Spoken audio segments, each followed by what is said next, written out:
What's up everyone, I'm IAMOBG for TastingSkills.com. Welcome back to another episode. Today I have Japanese whiskey, Kaiyo. Now Kaiyo does not distill anything. They actually buy the distillates and then they age it in Mizunara oak, as you can see at the top here, and they pretty much, that's their claim to fame.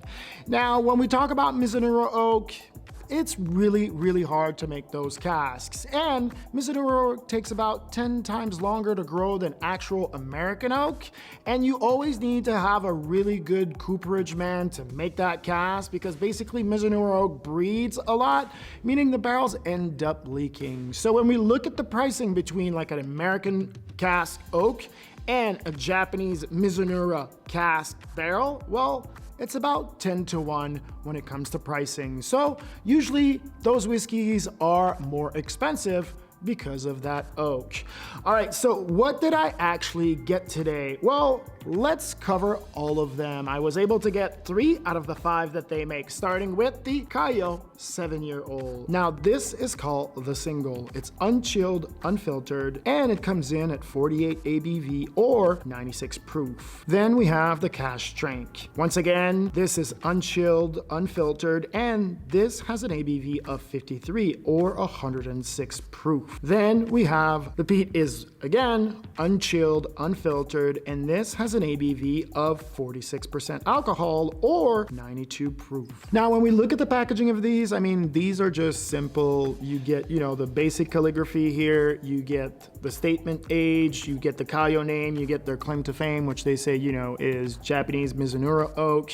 And basically this is simple. It's Japanese. It's not gonna be like over the top, out of control. All right, let's take a look at the tasting notes. But before that, do you want to taste like a pro? Head over to TastingSkills.com, put your name and email into the magical yellow box, and I will send you my free 17-page guide to the fundamentals of tasting. All right, now let's get into those Japanese whiskeys. Starting with the 7-year-old. The color is gold, and this is light and translucent. On the nose, you get the Mizunara oak that is present, and you get these lovely notes of yellow cherries, lemon, green, melon, pine nuts in very delicate layers. On the mouthfeel, right away, you get this delicate layer of spice that drives these lovely fruit into a solid acidity intermixed with black pepper, spicy wood tannins that are delicate and subtle. This has a solid finish that lingers for a very long time. I mean, the 7-year-old was impressive. I mean,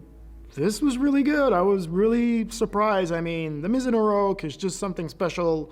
Unless you've had it before, it's hard to explain. All right, let's move on to the cask strength. The cask strength has this deep gold to orange color. Now, this is filled with delicate Mizunara oak, once again into wild game and uncooked, unsmoked bacon. On the mouthfeel, you get an attack of the cask strength right away, and this is a lot spicier with layers of the oak in a complex, tingling, spicy mix that is lengthy, but in the end, the acidity drives some of the fruit of that yellow cherry that you got on the nose to start out with the Mizunara oak. I mean, for me, the cask strength was really delicious.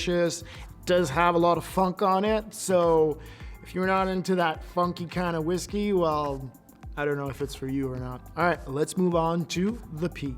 Light gold color, once again, this is translucent. On the nose, you get this lovely light peatiness that is so delicate with layers and layers of smoke, all intermingle. Right away, on the mouthfeel, you get that peat that turns into layers of oak, and this is spicy. You get the iodine, the medicinal cabinet, and the spiciness with very minty to cerebral oak just works its way around the mouth, and the tongue gets all of the spiciness and complexity of this peated whiskey. If you are not a peated person, then I'm not sure if this whiskey is for you, but I'm a huge peated whiskey kind of guy. I love peated whiskey. It's not for everybody, but this was so good. I was so impressed by this. I mean, wow.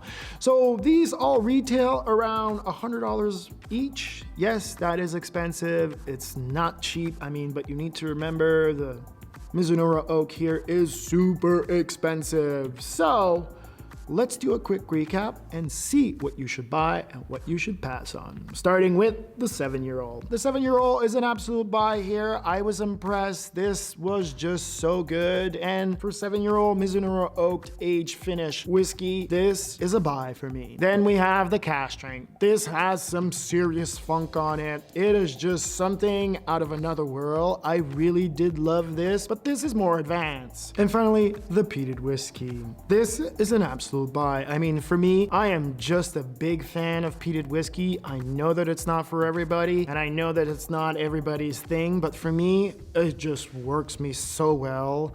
I have to say that I am impressed. Yes, they are not cheap. I mean, $100 a bottle, but once again, the Mizuno Oak Finish here is super expensive. All right, I've put a link to everything down there. You can go and check them out. They also make 2 others in there, so you can learn a little bit about the history and how they're made and all of that down below. All right, that's gonna do it for me. IAMOBG for tastingskills.com. Please remember to smash that like button. And if you've subscribed, go down there and click the bell. Otherwise, my friend, please remember, stay sober. Peace.